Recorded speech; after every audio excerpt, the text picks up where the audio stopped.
Euro 2020 का much awaited finals मुकाबला आमने सामने इटली और इंग्लैंड वेम्बले के ऐतिहासिक मैदान पर, जहां इटली जीत के रथ पर सवार है अपनी 33 मैचेस के अनबीटन स्ट्रीक के साथ, वहीं इंग्लैंड अपने 55 साल के ट्रॉफी ड्राउट का समापन करने के इंतजार में।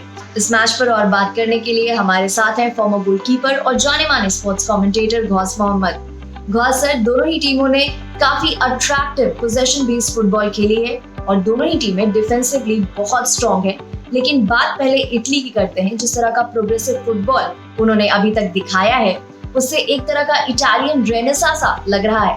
उनकी कोच रॉबर्टो ने जो अपनी टीम का चरित्र, किरदार और जो उनकी शैली थी पूरी की पूरी बदल दी कि वो इटालियन टीम नहीं है जो डिफेंसिव और फिर काउंटर अटैक पे खेलती थी, बीच बीच में अटैक करती थी। अब ये ऐसी टीम है कि जिस स्टेशन से शुरू करती है तो वो आखिरी का जो स्टेशन है, जो तत्काल वाला मामला है, वैसे है इनका। तो इन्होंने इतनी गजब की अटैकिंग फुटबॉल खेली है और अटैकिंग में भी गति बहुत ज्यादा थी, इसीलिए कई टीम जो है बहुत मुश्किल में नजर आई और कैसे कैसे उन्होंने अपनी जान बचाई है, इसमें कोई शक नहीं। इटालियन टीम एक बदले हुए किरदार में, और जिस तरह उन्होंने एक थोड़ा सा स्पीड ब्रेकर आया था जो वो स्पेनिश टीम के साथ खेली थी, वहां उनको थोड़ी दिक्कत आई थी, क्योंकि स्पेनिश टीम ने उस मैच में उनका जो तरीका है फटाफट इंटरचेंज करते हैं, लेकिन उसमें फटाफट में उन्होंने बड़ा स्पीड से किया था। तो जितना वो अटैक कर रहे थे इटालियन टीम स्पेनिश टीम पे, स्पेनिश भी लगातार जवाब दे रही थी। ये नहीं है कि पीछे वो डिफेंस पे आ रहे थे बार बार, ऐसा नहीं था। तो दोनों के बीच जो मुकाबला हुआ, बीच में ऐसा लगा, शुरू में तो ऐसा लगा कि शायद ये एक तरफा मैच ना कर दे इटालियन टीम, लेकिन स्पेनिश टीम, उनका मैच टेम्परामेंट, उनका इतिहास रहा है, बहुत अच्छा खेलते आए हैं, उन्होंने मुश्किल में डाला। अगर थोड़ा सा इटालियन टीम के जो सब्स्टिट्यूट सेंस है उनके कोच की, वो बहुत अच्छी है, थोड़े बदलाव किए, उससे फायदा हुआ और आखिरकार इटालियन टीम को सबसे मुश्किल बाधा थी स्पेनिश टीम, जिसको उन्होंने किसी तरह फतह किया। और ओवरऑल इटली के कैंपेन की बात करें इस टूर्नामेंट में, तो कैसे विश्लेषण करेंगे आप? देखिए, इटालियन टीम ने जो टर्की की टीम है उसके बारे में कहा जाता था कि वो सबसे परेशान करने वाली टीम है। बड़ी आसानी से उन्होंने 3-0 से जीता। स्विस टीम के खिलाफ उन्होंने जीता। ऑस्ट्रिया के खिलाफ पहली बार वो मुश्किल में आए, ऑस्ट्रिया ने काफी उनको परेशान किया, तो वो मैच भी आखिरकार वो 2-1 से जीते। और क्वार्टर फाइनल मैच आप उनको श्रेय देना पड़ेगा कि बेल्जियम की टीम के साथ जो मुकाबला हुआ, मेरे ख्याल से जो अभी तक मुकाबले हुए हैं नेक टू नेक फाइट में, बेल्जियम और इटालियन टीम का मुकाबला बहुत बहुत अच्छा था। बेल्जियम की टीम की जो नामी खिलाड़ी हैं, जो उनकी मिडफील्ड है, फॉरवर्ड है, जो उनकी टीम की रणनीति रहती है, वो परेशान हो गए थे और आखिरकार इटालियन टीम ने उनको शिकस्त दी और स्पेन के खिलाफ तो अपने सेमीफाइनल जीता। स्पेन में वो थोड़ा फंबल कर गए थे इटालियन टीम, पर उनका जो बेल्जियम का मुकाबला था वो मेरे ख्याल से जो आज फाइनल होने जा रहा है उससे थोड़ा टफ था, क्योंकि वो भी गति से खेल रही थी बेल्जियम की टीम और वो भी कभी विश्राम नहीं करते, तो थोड़ा गति के साथ अटैक करने का जो इटालियन टीम को फायदा हुआ है, उन्होंने बेल्जियम को शिकस्त दी। तो मेरे ख्याल से जो उनका रोड तो फाइनल रहा है, ऐसा नहीं रहा, हर जगह उन्हें बाधा आई और उन्होंने उसको पार किया। जी हाँ, फाइनल्स तक तो पहुंच गई है इटली की टीम, लेकिन फाइनल्स में उनके सामने स्पीड ब्रेकर बनने की कोशिश रहेगी इंग्लैंड की।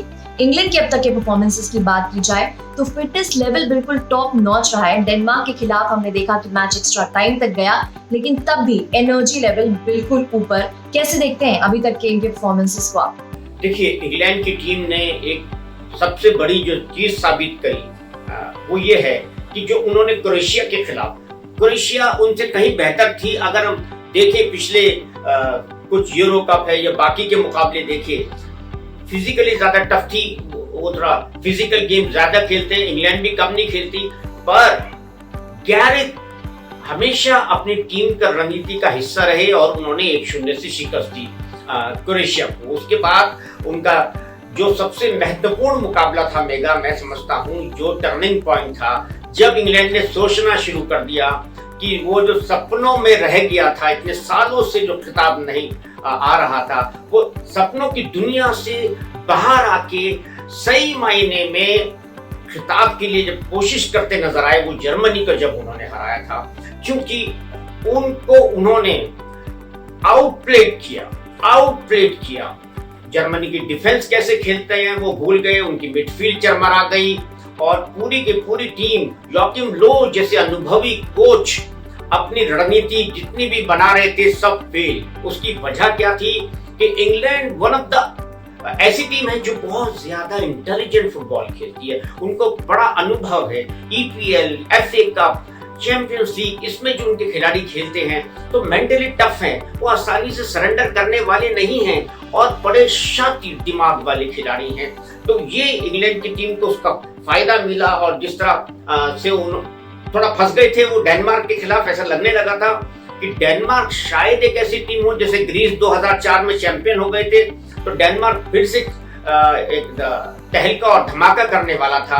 पर इंग्लैंड के गैरेथ ने कुछ जगह जो खिलाड़ियों में बदलाव किया वो अच्छा है, और हैरी केन और स्टर्लिंग का जो कॉम्बिनेशन है वो बहुत बेहतर नजर आया। तो मेरे ख्याल से यहाँ पे अगर इंग्लैंड की जो मिडफील्ड है और खास करके उनके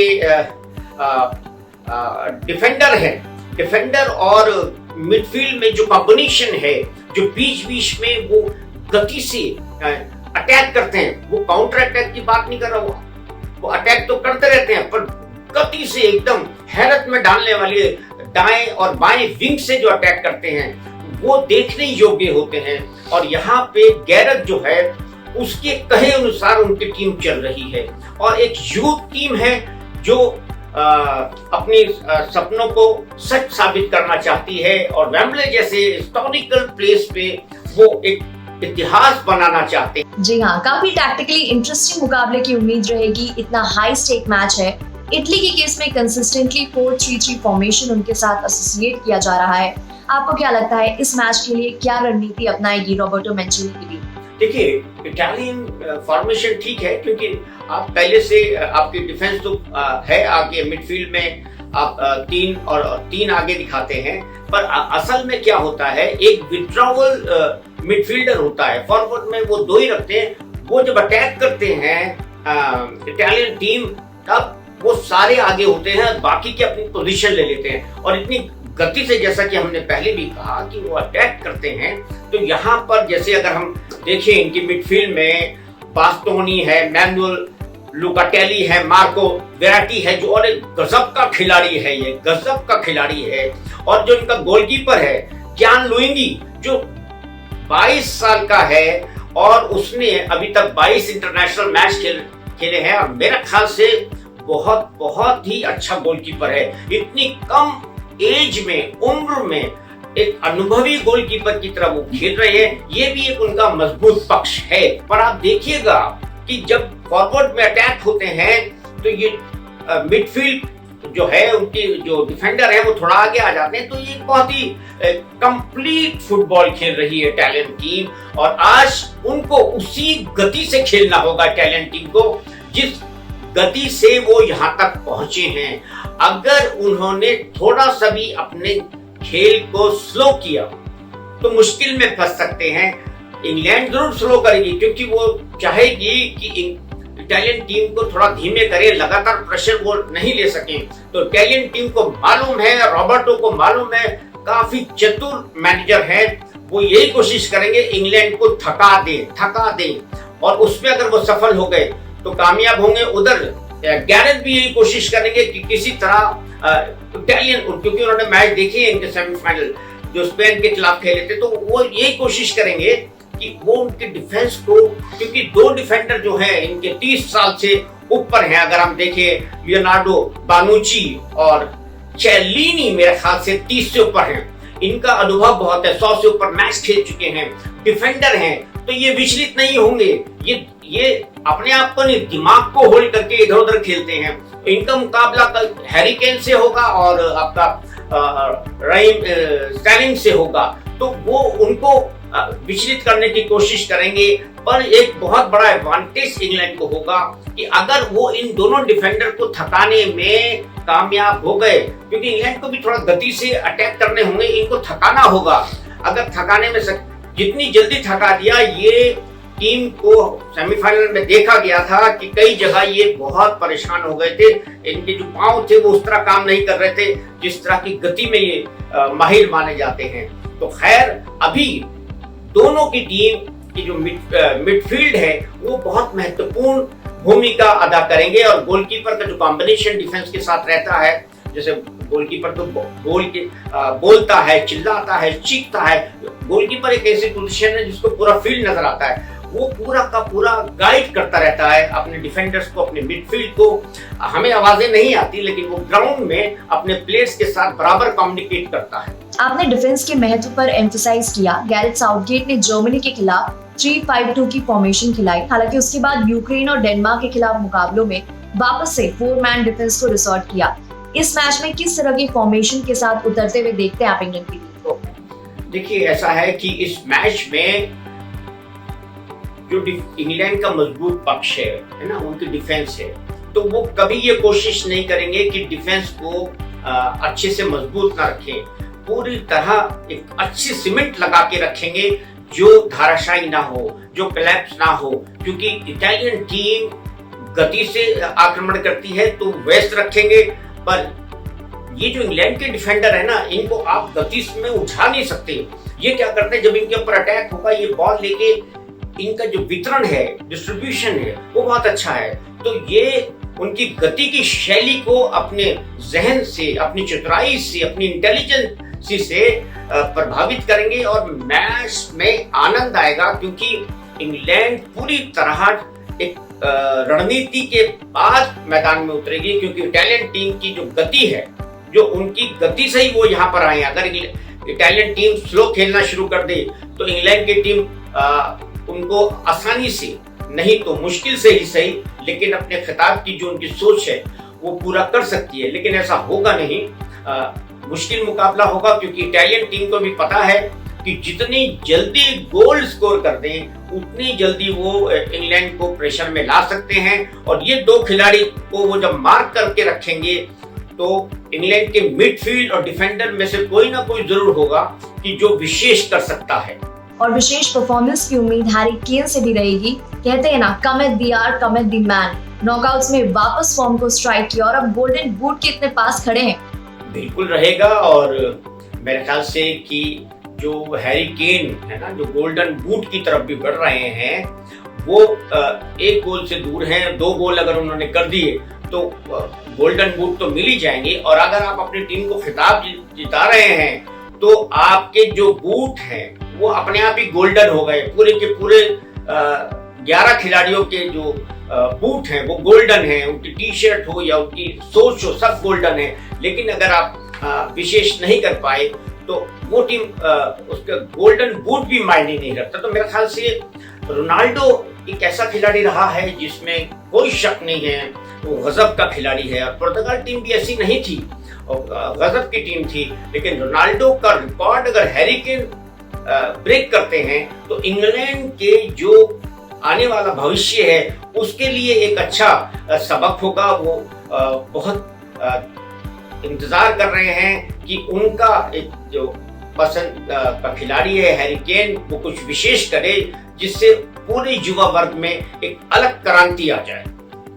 तो फाइनली किस तरह के मुकाबले की उम्मीद कर सकते हैं? इंग्लैंड की टीम इनको थोड़ा देख के रखेगी, इनको कोशिश करेगी कि इटालियन टीम को थोड़ा उनकी गति में विश्राम दिया जाए, उनको गेम को स्लो करके इटालियन की जो रिदम है उसमें बाधा पहुंचाई जाए। अगर इंग्लैंड टीम उनको बीच में रोक के खेलने में सफल नहीं हुई तो ये मुश्किल मुकाबला भी हो सकता है इंग्लैंड के पास। पर आज एक टैक्टिकल मुकाबला इस लिहाज से है क्योंकि इंग्लैंड कोशिश करेगी बॉल को होल्ड करके खेले, उनके डिफेंस बहुत टफ है।